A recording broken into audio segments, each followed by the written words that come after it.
ಜೈ ಶ್ರೀರಾಮ್. ಎಲ್ಲರಿಗೂ ನಮಸ್ಕಾರ. ಸಣ್ಣ ಕಥೆ, ಒಳ್ಳೆಯ ಸಂದೇಶ.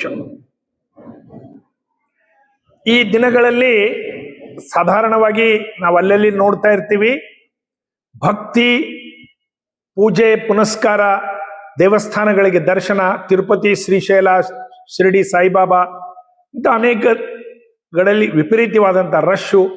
ವೈಕುಂಠ ಏಕಾದಶಿಗೆ ಲಕ್ಷ ಲಕ್ಷ ಜನರು ಒಂದು ಕಡೆ ಸೇರೋದು, ಕುಂಭ ಸ್ನಾನಗಳು ಮಾಡೋದು, ಅನೇಕ ಭಕ್ತಿ ಭಾವಗಳು ಜಾಸ್ತಿ. ಅಯ್ಯಪ್ಪ ಮಾಲ ಹಾಕೋದಾಗ್ಲಿ, ಶಿವಮಾಲ ಹಾಕೋದಾಗ್ಲಿ, ಇನ್ನೊಂದು ಮಾಲ ಹಾಕೋದಾಗ್ಲಿ, ಇನ್ನೊಂದು, ಈ ರೀತಿ ಎಲ್ಲರೂ ಭಕ್ತಿ ಭಕ್ತಿ ಭಕ್ತಿ ಜಾಸ್ತಿ. ಹೀಗಾದ ಕಾರಣ ಬಹಳ ಕಡೆ ಭಕ್ತಿ ಆಗಿದೆ, ಬಹಳ ಜನರು ಸುಧಾರಣೆ ಆಗಿದ್ದಾರೆ, ಬಹಳ ಸಮಾಜದಲ್ಲಿ ಪರಿವರ್ತನೆ ಬಂದಿದೆ ಅಂಥೇಳಿ ಅನ್ಕೊಂಡ್ರೆ ಅಷ್ಟು ಸರಿಯಲ್ಲೇನೋ ಅಂಥೇಳಿ ನನ್ನ ಅಭಿಪ್ರಾಯ. ಯಾಕಂತಂದ್ರ ಈ ಪಾರಾಯಣಗಳು ಮಾಡ್ತಿರ್ತಾರೆ ಕೆಲವು ಕಡೆ ಸಿಟಿಗಳಲ್ಲಿ. ಮುಂಜಾನೆಗಳಿಗೆ ಈ ಬ್ರಾಹ್ಮಣರಾಗ್ಲಿ, ಬೇರೆ ಜಾತಿಯವರಾಗ್ಲಿ ಪಾರಾಯಣ ಪಾರಾಯಣ ಪಾರಾಯಣ ಎಂಬುದು, ಭಜನಿ ಭಜನಿ ಭಜನಿ ಎಂಬುದು, ಒಟ್ಟು ಭಕ್ತಿ ಭಾವಗಳೇ ಎಲ್ಲ ಕಡೆ ಜಾಸ್ತಿ. ಇಷ್ಟಕ್ಕೆ ದೇವರು ಮೆಚ್ಚುತ್ತಾನ? ಈ ಭಕ್ತಿಗೆ ಎಲ್ಲರಿಗೆ ಭಗವಂತ ತಿರುಪತಿಗೆ ಹೋಗಿ ನಮಸ್ಕಾರ ಮಾಡಿದ ತಕ್ಷಣ, 40 ದಿವಸ ಯಾವುದೋ ಒಂದು ಮಾಲ ಹಾಕಿದ ತಕ್ಷಣ, ಅಥವಾ ದಿನನಿತ್ಯ ಪಾರಾಯಣ ಯಾವುದೋ ಒಂದು ಪಾರಾಯಣ ಪಾರಾಯಣ ಪಾರಾಯಣ ಅಂತ ಪಾರಾಯಣ ಮಾಡಿದ ತಕ್ಷಣ, ಶಿರಡಿ ಸಾಯಿಬಾಬಾ ಹೋಗಿ ಅಲ್ಲಿ ಕೂತ ತಕ್ಷಣ, ತಿರುಪತಿಗೆ ಹೋಗಿ ತಲೆ ಕೊಟ್ಟ ತಕ್ಷಣ, ಇವೆಲ್ಲ ಭಕ್ತಿ ಕೆಳಗೆ ಬರ್ತಾವ. ಭಕ್ತಿಗೆ ದೇವರು ಮೆಚ್ಚುತ್ತಾನ, ನಮಗೆ ಫಲ ಕೊಡ್ತಾನ, ಇಷ್ಟು ಮಾಡಿದ್ರೆ ಸಾಕ ಅಂದ್ರೆ ನಮ್ಮ ಶಾಸ್ತ್ರಗಳಲ್ಲಿ ಇದು ಪೂರ್ಣ ಅಲ್ಲ ಅಂತ ಹೇಳಿದ್ರು. ಇರಲಿ, ಭಕ್ತಿ ಇರಬೇಕು, ಇಲ್ಲ ಅಂತಲ್ಲ. ಭಕ್ತಿ ಧರ್ಮ ಹಿಂದೆ ಇದ್ದು ಮುಂದೆ ಭಕ್ತಿ ಇರಬೇಕು. ಕೇವಲ ಭಕ್ತಿ ಇದ್ದು ಆ ವ್ಯಕ್ತಿ ಧಾರ್ಮಿಕ ಇದ್ದಿದ್ದಿಲ್ಲ, ಆ ವ್ಯಕ್ತಿ ಬೇರೆ ಗುಣಗಳಿಂದ ತುಂಬಿದ್ದ ಅಂದ್ರೆ ಭಕ್ತಿ ಉಪಯೋಗ ಇಲ್ಲ. ದುರ್ಯೋಧನ ತಾಯಿ ಮೇಲೆ ಬಹಳ ಭಕ್ತಿ, ಮಾತೃದೇವೋ ಭವ. ತಾಯಿ ಅಂದ್ರೆ ವಿಪರೀತಿ ಪ್ರೇಮ. ತಾಯಿಗೆ ನಮಸ್ಕಾರ ಮಾಡ್ಲಿಕ್ಕೆ ಹೋಗ್ತಾನೆ, ಅಮ್ಮ ಯುದ್ಧಕ್ಕೆ ಹೊಂಟಿದ್ದೀನಿ, ಆಶೀರ್ವಾದ ಮಾಡು. ಎತ್ರ ಧರ್ಮ ತತ್ರ ವಿಜಯ. ತಾಯಿ ಹೇಳ್ತಾಳೆ, ಎಲ್ಲಿ ಧರ್ಮದಲ್ಲಿ ವಿಜಯದ ಹೋಗು, ಆಶೀರ್ವಾದ.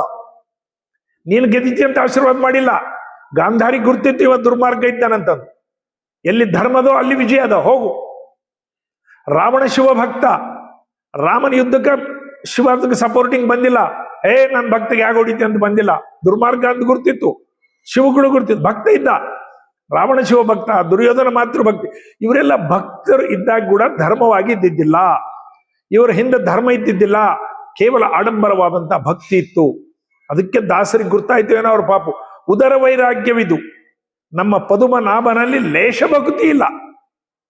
ಅವ್ರ ದಾಸರು, ಪುರಂದರ ದಾಸರು ಹಾಡು ಮಾಡ್ಬೇಕಾದ್ರೆ ಅವರಿಗೆ ಸಮಸ್ಯೆ ಗುರ್ತಾಗಿರ್ಬೋದು, ಅದಕ್ಕೆ ಹಾಡು ಮಾಡಿರ್ತಾರ.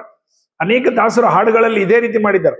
ಮಡಿ ಮಡಿ ಎನ್ನುತ್ತಾ 3 ಅಡಿ ಹಾರುತ್ತಾ, ಹೊಲೆಯ ಬಂದರೆ ಹೋಗಿ ಎನ್ನುವಿರಿ. ಮನಸ್ಸಿನಲ್ಲಿದ್ದ ಕಾಮ ಕ್ರೋಧ ಲೋಭ ಮೋಹಗಳು ಹೊಲಸು ಹೊಲೆಯನ್ನಲ್ಲವೇ.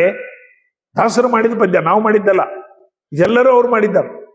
ಮುಂಡಾಯೆ ಹರಿ ಮಿಲೆ ತೋ ಸಬ್ ಕೊಯ್ಲೆ ಮುಂಡಾಯೆ, ಬಾರ್ ಬಾರ್ ಮುಂಡಾಯ್ಕೆ ಬೇಡನ ಬೈಕುಂಠ ಜಾಯ ಕಬೀರ. ಅಲ್ಲಿ ಬೋಳಿಸಿದ್ರೆ ಸ್ವರ್ಗ ಸಿಗ್ತಿದ್ರೆ ತಗರ ಜೀವನ ಪರ್ಯಂತ ಉಣ್ಣೆ ಕಟ್ ಮಾಡ್ತಾರೋ, ಅದೇನು ಸ್ವರ್ಗಕ್ಕೆ ಹೋಗೋದಿಲ್ಲ. ನಹಾಯ ಧೋಯೆ ಕ್ಯಾ ಹುವಾ ಜೋ ಹೋ ಮನ್ ಮೇ ಮೈಲ್, ಮೀನ ಸದಾ ಜಲ್ ಮೇ ರಹೆ ಧೋಯೆ ಬಾಸನ ಜಾಯ ಕಬೀರ.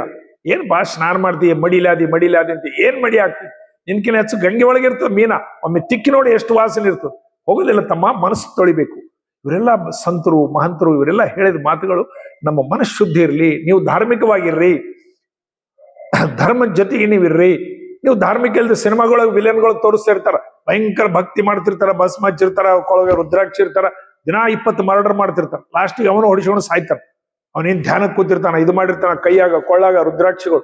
ಭಕ್ತರು ಇರ್ತಾರ, ದುರ್ಮಾರ್ಗರು ಇರ್ತಾರ, ಹೊಡೆಸ್ಕೊಲ್ಲಿ ಬಿಡ್ತಾರ, ಲಾಸ್ಟಿಗೆ ಸಾಯ್ತಾರ. ಸಿನಿಮಾದಲ್ಲೇ ಇದೆ ಉದಾಹರಣೆ.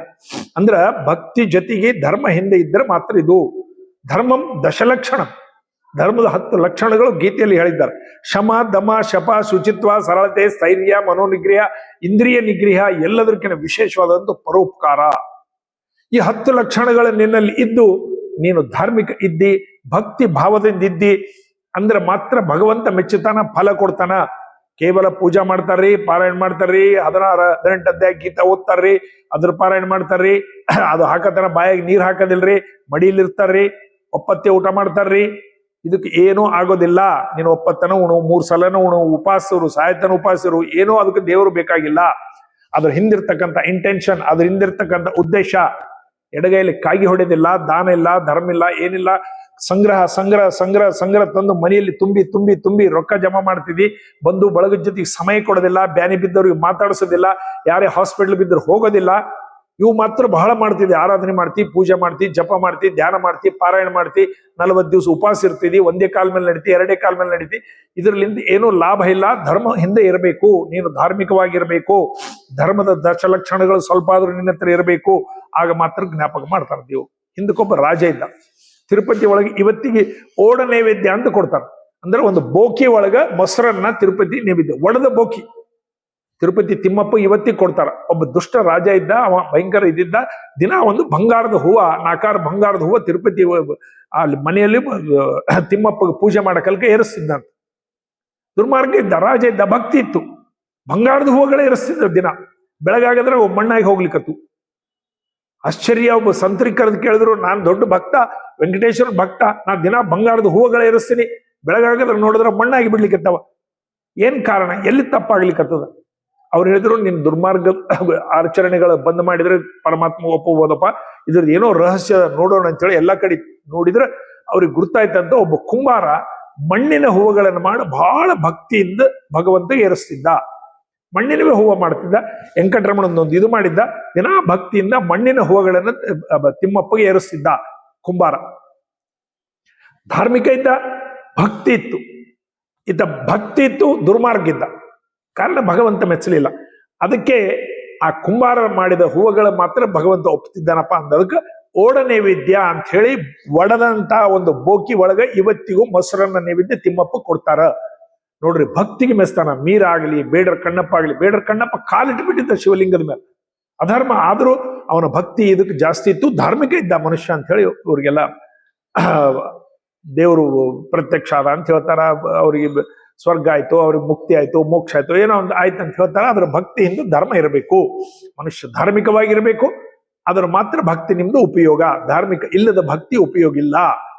ಅದು ನಾವೆಲ್ಲರೂ ಜ್ಞಾಪಕ ಇಟ್ಕೊಂಡು ಮೊದಲನೇ ಪ್ರಾಧಾನ್ಯತೆ ಧರ್ಮ. ಭಕ್ತಿ ಮಾಡು ಬಿಡು ನಡೀತದೆ, ಧರ್ಮ ಮಾತ್ರ ಇರಬೇಕು. ಧರ್ಮಂ ದಶಲಕ್ಷಣ, ಆ 10ರಲ್ಲಿ ಒಂದು ಸ್ವಲ್ಪ ಆದ್ರೂ ಇರಬೇಕು. ಅದು ಮನುಷ್ಯತ್ವ. ಅದು ನಮ್ಮ ವೇದಗಳಲ್ಲಿ ಹೇಳಿದ್ದು.